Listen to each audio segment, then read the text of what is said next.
पिछले क्लास में हम लोगों ने क्लास 7 की सामाजिक विज्ञान का चैप्टर 1 पढ़े थे, हमारा पर्यावरण। आज पढ़ेंगे पृथ्वी की आंतरिक बनावट एवं सेल। जैसा कि आपको पता हो कि हमारे पृथ्वी क्या है, एक गतिशील ग्रह है। इसके अंदर एवं बाहर निरंतर परिवर्तन होता रहता है। पृथ्वी के आंतरिक भाग में क्या है एवं यह किन पदार्थों से बना है, यह जानना असंभव तो नहीं, लेकिन कठिन अवश्य है। पृथ्वी के आंतरिक भाग की जानकारी मुख्यतः अप्रत्यक्ष स्रोत पर आधारित है। प्रत्यक्ष रूप से अधिकतम गहराई दक्षिण अफ्रीका में सोने के खान 3.9 किलोमीटर तक गहरी है। आंतरिक संरचना की जानकारी का मुख्य स्रोत कौन कौन से होते हैं? तापमान, घनत्व और भूकंपीय तरंगे। धरातल के अंदर 32 मीटर की गहराई पर 1 सेंटीग्रेड तापमान में वृद्धि होती रहती है। तो कितना वृद्धि होती है? तो 1 सेंटीग्रेड तापमान। धरातल के नीचे चट्टान के घनत्व में वृद्धि होती है। भूप्रपट्टी के चट्टानों का घनत्व 2.67 है। अगर भूप्रपट्टी के चट्टानों का घनत्व अगर कभी पूछ दे तो कितना? 2.67। जबकि पृथ्वी के केंद्र का घनत्व 11 से 13 है। संपूर्ण पृथ्वी का औसत घनत्व 5.5 है। तापमान एवं घनत्व में अंतर से स्पष्ट होता है कि संपूर्ण पृथ्वी की आंतरिक संरचना एक समान नहीं है। तो हमारे पृथ्वी की संरचना कैसी है? तो एक समान नहीं है। ये रहा क्या है? ये भू प्रॉपर्टी है, सियाल, सीमा, नीफे। ऊपर वाले पार्ट को हम लोग क्या बोलते हैं? उसको बोलते हैं हम लोग क्रस्ट मेंटल कोर। भूकंप के समय 3 प्रकार की ऊर्जा तरंगें उत्पन्न होती है। ये भूकंपीय तरंगें प्राथमिक तरंग पी वेव, द्वितीय तरंगें एस वेव तथा धरातलीय तरंगें एल वेव। मतलब जो ऊपरी सतह पर होता है उसको हम लोग क्या बोलते हैं? L wave. और ये जो पार्ट है P wave, S wave, L wave, ये अलग से एक अलग टॉपिक कवर कर दिया गया है। आप इसे इसी चैनल के प्लेलिस्ट सेक्शन पर जाकर देख सकते हैं। ये बेसिक इसी टॉपिक पर है, पी वेव, एस वेव और एल वेव। इसका पूरा डिटेल में कवर टॉपिक कर दिया गया है। नेक्स्ट है, उपर्युक्त स्रोतों से पता चलता है कि पृथ्वी की आंतरिक संरचना प्याज की भांति सकेंद्रीय परतों से बनी है। आंतरिक संरचना में 3 सकेंद्रीय परत पाई जाती हैं। क्या? तो अर्थ क्रस्ट। ऊपर वाले पार्ट को हम लोग क्या बोलते हैं? क्रस्ट। उसके नीचे वाले पार्ट को मेंटल और ये अंदर वाले पार्ट को क्रूड। पृथ्वी की सतह की सबसे ऊपरी परत को प्रपट्टी कहते हैं। पृथ्वी की सतह के सबसे ऊपर वाले भाग को हम लोग क्या बोलते हैं? प्रपट्टी कहते हैं, मतलब क्रस्ट। ठीक है। यह सबसे पतली परत है। महाद्वीपीय भाग में इसकी मोटाई 35 किलोमीटर तथा महाद्वीपीय भाग में 5 किलोमीटर है। भूप्रपट्टी के नीचे का परत प्रवार कहलाता है। इसकी गहराई 2900 किलोमीटर है। तो इसकी गहराई कितनी है? जो ऊपर वाले पार्ट है प्रपट्टी के नीचे कौन सा पार्ट है? तो उस पार्ट को हम लोग क्या बोलते हैं? प्रवार। उसकी गहराई कितनी है? तो इसकी गहराई 2900 किलोमीटर है। यह तरल अवस्था में है। तो ये कौन सी अवस्था में है? तो ये तरल अवस्था में है। पृथ्वी के केंद्रीय परत क्रोड की गहराई 6371 किलोमीटर है। स्वेस नामक विद्वान ने पृथ्वी की रासायनिक संरचना के आधार पर पृथ्वी की आंतरिक बनावट को 3 भागों में बांटा है। तो स्वेस नाम के जो वैज्ञानिक थे वो पृथ्वी की रासायनिक संरचना के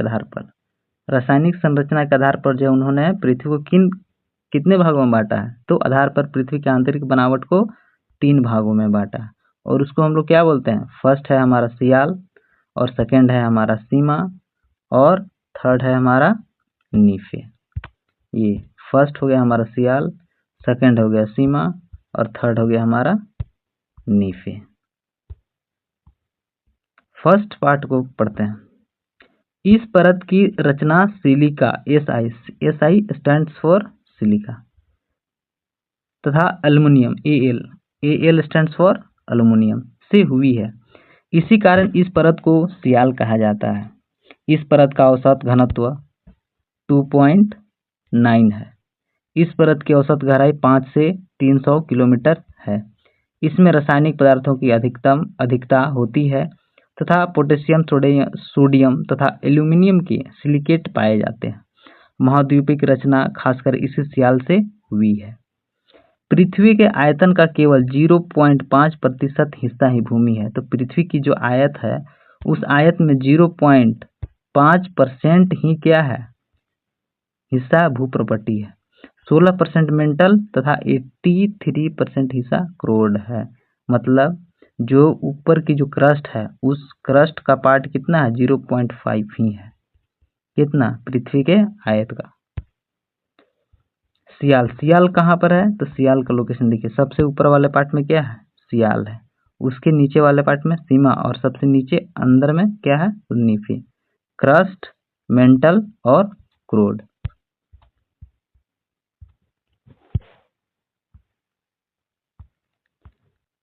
सीमा Si सिलिका प्लस मैग्नीशियम। सियाल के नीचे दूसरी परत सीमा है। इसकी रचना बेसाल्ट आग्नेय शैलों से हुई है। यही से ज्वालामुखी के उद्गार के समय गर्म एवं तरल लावा बाहर निकलता है। रासायनिक बनावट के दृष्टिकोण से इस परत में Si सिलिका प्लस मैग्नीशियम की प्रधानता होती है। तो सीमा में सिलिका प्लस मैग्नीशियम की क्या है, ये बहुत ज़्यादा मात्रा में होती है।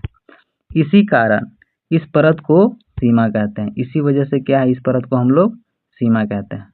इसका औसत घनत्व 2.9 से 4.7 है।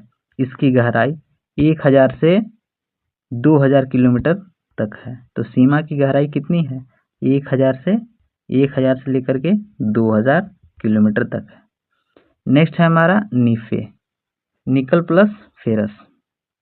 सीमा की परत के नीचे पृथ्वी की तीसरी तथा अंतिम परत पाई जाती है। इसे नीफे कहते हैं क्योंकि इसकी रचना निकेल तथा फेरस अर्थात लोहा से मिलकर हुई है।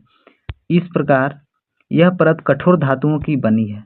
तो नीफे जो है ये बहुत ही कठोर धातुओं से बनी है, जिस कारण इसका घनत्व सबसे ज्यादा है, और वो कितना है, 11 है, जो कि काफी अधिक है। इसका व्यास 6880 किलोमीटर के लगभग है। इस प्रकार पृथ्वी के अंतरम कोर में लोहे की उपस्थिति से यह पता चलता है कि पृथ्वी में एक चुंबकीय शक्ति है। इससे पृथ्वी की स्थिरता का भी पता चलता है, जिसको हम लोग ग्रेविटी कहते हैं ना, चुंबकीय। शैल एवं खनिज। पृथ्वी की प्रॉपर्टी अनेक प्रकार के शैलों, चट्टानों से बनी है। शैल 2 या 2 से अधिक खनिजों के योग से बनते हैं। तो शैल किससे बनते हैं, 2 या 2 से अधिक खनिजों के योग से बनते हैं। मतलब योग से मतलब 2 या 2 से अधिक खनिज के मिलने से बनते हैं। चट्टानें विभिन्न रंग, आकार एवं गठन की भी हो सकती है। चट्टानें मुख्यतः 3 प्रकार की होती है। ये कौन कौन सा है, इग्नियस, अवसादी और कायांतरित। मतलब इग्नियस रॉक, सेडिमेंट्री रॉक और एक मेटामॉर्फिक रॉक। चट्टानों की परतों में दबे मृत पौधों एवं जंतुओं के अवशेषों को हम क्या कहते हैं, उसको हम लोग जीवाश्म कहते हैं, फोसिल्स। ठीक है ना।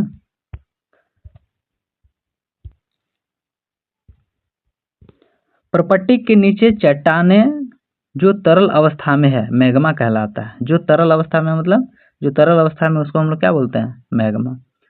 तरल मैग्मा धरातल के ऊपर, जब तरल मैग्मा जो है क्या होता है, जब भूकंप जैसे हो गया, इधर से क्या निकला, लावा निकला, मैग्मा, ठीक है। अब वो क्या होगा, ठंडा होगा, ठंडा होकर के क्या बन जाएगा, ठोस बन जाता है। इस प्रकार से बनने चट्टानों को हम लोग क्या बोलते हैं, आग्नेय चट्टानें कहते हैं, इग्नियस रॉक। इसे प्राथमिक चट्टान भी कहते हैं, प्राइमरी रॉक। आग्नेय चट्टानें 2 प्रकार की होती है, अंतर्भेदी और बहिर्भेदी। इंट्रूसिव इग्नियस रॉक और एक होता है एक्सट्रूसिव इग्नियस रॉक। अंतर्भेदी चट्टान और बहिर्भेदी चट्टान। तरल मैग्मा जब कभी भूप्रपट्टी के अंदर गहराई में ही ठंडा हो जाता है, तब इससे बनी चट्टानें को अंतर्भेदी आग्नेय चट्टानें कहते हैं।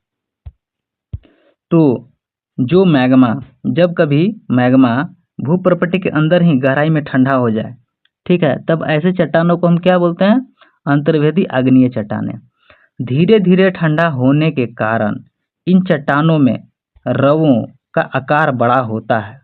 ग्रेनाइट इस प्रकार की चट्टान का सर्वोत्तम उदाहरण है। तो ग्रेनाइट क्या सी है? Granite is an example of Antarvedi आग्नेय चट्टान, इंट्रूसिव इग्नियस रॉक।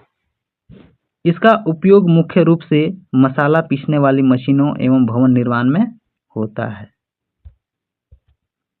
जब तरल मैग्मा छिद्र अथवा दरार द्वारा ज्वालामुखी क्रिया के कारण पृथ्वी के ऊपर लावा के रूप में फैल जाता है तो तेजी से ठंडा होकर ठोस बन जाता है। भूप्रपट्टी पर इस प्रक्रिया से बनी चट्टान को बहिर्भेदी आग्नेय चट्टान कहते हैं। जैसे भूकंप हुआ, अब ये लावा बाहर निकल गया, ठीक है, लावा बाहर निकल के अब वहीं पर क्या हुआ, जम गया ठंडा होकर के। अब क्या हो गया, वहीं पर ठंडा होकर के ये चट्टान बन गया। उसी को हम लोग क्या बोलते हैं, बहिर्भेदी आग्नेय चट्टान कहते हैं। इसकी संरचना बहुत ही महीन दानों वाली होती है। उदाहरण के लिए बेसाल्ट, भारत में दक्कन का पठार बेसाल्ट चट्टानों से ही बना है। नेक्स्ट है हमारा अपरदन के दूत, जलवायु, हिमनदी आदि द्वारा आग्नेय चट्टानें टूटकर महीन कणों में बदल जाती है।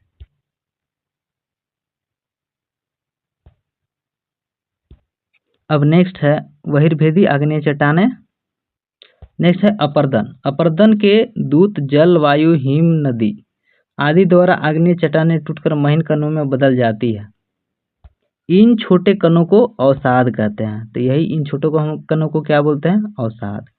इन अवसादों को हवा, जल इत्यादि के द्वारा एक स्थान से दूसरे स्थान पर क्या किया जाता है, पहुंचा दिया जाता है, सेडिमेंट। ये अवसाद दब कर कठोर होकर चट्टान के परतें बनाते हैं। ऐसी चट्टान को हम अवसादी चट्टानें कहते हैं। क्या कहते हैं, अवसादी चट्टानें, सेडिमेंट्री रॉक। उदाहरण के लिए बलुआ पत्थर रेत के दानों से बनता है। अवसादी चट्टानें में जीवाश्म भी पाए जाते हैं। तो जीवाश्म जो है किसमें, अवसादी चट्टानों में पाए जाते हैं। जब आग्नेय एवं अवसादी चट्टान उच्च ताप एवं दबाव के कारण मूल स्वरूप से परिवर्तित हो जाता है तो उसे कायांतरित चट्टानें कहते हैं। अब सेडिमेंट्री रॉक ही क्या है, धीरे धीरे बदल करके किसमें बन जाएगा, मेटामॉर्फिक रॉक में, ठीक है। अब ये कैसे होता है, जब आग्नेय चट्टानें एवं अवसादी चट्टानें उच्च ताप मतलब ज्यादा टेम्परेचर एवं दबाव के कारण मूल रूप से परिवर्तित हो जाता है, परिवर्तित होकर के किसमें बन जाता है, कायांतरित चट्टानें। जैसे चूना पत्थर संगमरमर में एवं चिकनी मिट्टी स्लेट में परिवर्तित हो जाती है। इसी तरह बेसाल्ट, सीस्ट तथा ग्रेनाइट चट्टान में रूपांतरित हो जाता है। इसी को हम लोग क्या बोलते हैं, कायांतरित चट्टान या मेटामॉर्फिक रॉक। चट्टानें हमारे लिए बहुत उपयोगी है। कठोर चट्टानों का उपयोग सड़क, घर एवं इमारतें बनाने में किया जाता है। तो चट्टान हमारे लिए क्या है, रॉक हमारे लिए किस तरह से उपयोगी है। कठोर चट्टानों का उपयोग सड़क, घर एवं इमारतें बनाने में किया जाता है। चट्टान खनिजों का स्रोत है। इसका उपयोग कच्चा माल के रूप में उद्योगों में किया जाता है। जैसे ग्रेफाइट का उपयोग पेंसिल बनाने में और फॉस्फोराइट का उपयोग उर्वरक बनाने में किया जाता है। तो पेंसिल बनाने में किसका उपयोग किया जाता है, ग्रेफाइट का। आपको यह जानकर आश्चर्य होगा कि चट्टानें अपने मूल स्वरूप में अधिक समय तक नहीं रहती। ऐसा किस लिए, बल्कि इसके स्वरूप में परिवर्तित होता रहता है, जिसको हम लोग क्या बोलते हैं, रॉक साइकिल। जैसे पहले क्या हो जाएगा, इग्नियस रॉक, फिर इग्नियस रॉक से क्या होगा, टेम्परेचर और वेदरिंग के कारण क्या होगा, सेडिमेंट्री में बदल जाएगा। फिर सेडिमेंट्री से क्या होगा, मेटामॉर्फिक में बदल जाएगा, और फिर मेटामॉर्फिक से क्या होगा, इग्नियस में बदल जाएगा। इसी को हम लोग कहते हैं रॉक साइकिल। जैसे आप यहाँ देखिए, हाँ यहाँ देखिए रॉक साइकिल। मैग्मा है, मैग्मा से मैग्मा का ठोस में परिवर्तन। अब ये क्या हो गया, आग्नेय चट्टान बन गया। ताप का प्रभाव, ठीक है, मैग्मा का ठोस में परिवर्तन, आग्नेय चट्टान। अब आग्नेय चट्टान क्या हुआ, टूट फूट कर ये क्या बन गया, टूट फूट करके अवसाद बन गया। अब अवसाद बनकर ये क्या होगा, अवसादी चट्टान बन गया। अब ये क्या हो गया, ताप और दबाव के कारण ये क्या बन जाएगा, कायांतरित चट्टान। फिर ताप का प्रभाव के कारण फिर ये क्या बन जाएगा, फिर इसमें मैग्मा, फिर ये क्या होगा, धीरे धीरे अवसाद। इसी को हम लोग क्या बोलते हैं, रॉक साइकिल।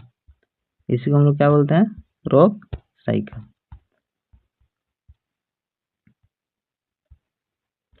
मैग्मा ठंडा होकर ठोस आग्नेय चट्टान बन जाता है। मैग्मा ठंडा होकर क्या बन जाता है? तो ठोस आग्नेय चट्टान बन जाता है। ये आग्नेय चट्टान छोटे छोटे टुकड़ों में टूटकर एक स्थान से दूसरे स्थान पर स्थानांतरित होकर अवसादी सेल का निर्माण करते हैं। अब ये क्या है? मैग्मा ठंडा होकर क्या बन गया? आग्नेय चट्टान बन गया।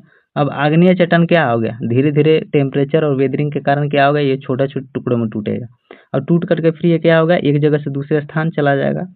कैसे? हवा के कारण, ठीक है, नदी के बहाव या पानी के कारण, ठीक है।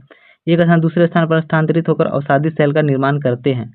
ताप एवं दबाव के कारण आग्नेय चट्टानें तथा अवसादी चट्टानें कायांतरित चट्टानों में बदल जाती है। अत्यधिक ताप के कारण कायांतरित चट्टानें पुनः पिघलकर, अब अधिक ताप के कारण क्या होता है? ये कायांतरित चट्टान जो है वो भी पिघल जाता है और पिघल कर तरल मैग्मा बन जाता है, ठीक है। मैग्मा बन गया, मैग्मा बन जाती है। यह तरल पुनः ठंडा होकर ठोस आग्नेय, अब क्या है कि मैग्मा अब ठंडा हो गया, ठंडा होकर के फिर क्या बनेगा? इग्नियस, फिर इग्नियस से क्या? सेडिमेंट्री, सेडिमेंट्री से फिर मेटामॉर्फिक, पुनः तरल ठंडा होकर आग्नेय शांत में सेल में परिवर्तित हो जाता है। चट्टानें विभिन्न खनिजों से बनी होती है। खनिज प्राकृतिक रूप में पाए जाने वाले पदार्थ हैं। तो ये क्या है? ये हमारा रॉक साइकिल है। ये रहा हमारा इग्नियस, आग्नेय चट्टान, अवसादी चट्टान और ये कायांतरित चट्टान, जिनका निश्चित भौतिक गुणधर्म एवं रासायनिक संगठन होता है। खनिजों का निर्माण धातुओं से मिलने से होता है। भूपृष्ठ का 98% भाग 8 तत्वों के मिलने से बना है। तो भूपृष्ठ का 98% जो है भाग 8 तत्वों से मिलने के बाद बना है। भूपटल में सर्वाधिक मात्रा में पाया जाने वाला धातु क्या है? ऑक्सीजन। ऑक्सीजन 46.6% तथा सिलिकॉन क्या है? 27.7% है। खनिज हमारे लिए बहुत महत्वपूर्ण है। भूपृष्ठ में सर्वाधिक मात्रा में पाया जाने वाला खनिज सिलिकेट है। तो भूपृष्ठ में सर्वाधिक मात्रा में जो पाया जाने वाला जो खनिज है वो क्या है? हमारा सिलिकेट है। तो आज हम लोगों ने इस चैप्टर में क्या पढ़ा कि ये जो रॉक साइकिल है, ये रॉक साइकिल किस तरीके से अपना इग्नियस रॉक से कैसे ये सेडिमेंट्री में बदलता है और सेडिमेंट्री से फिर मेटामॉर्फिक में बदलता है और यही हमेशा चक्र चलता रहता है।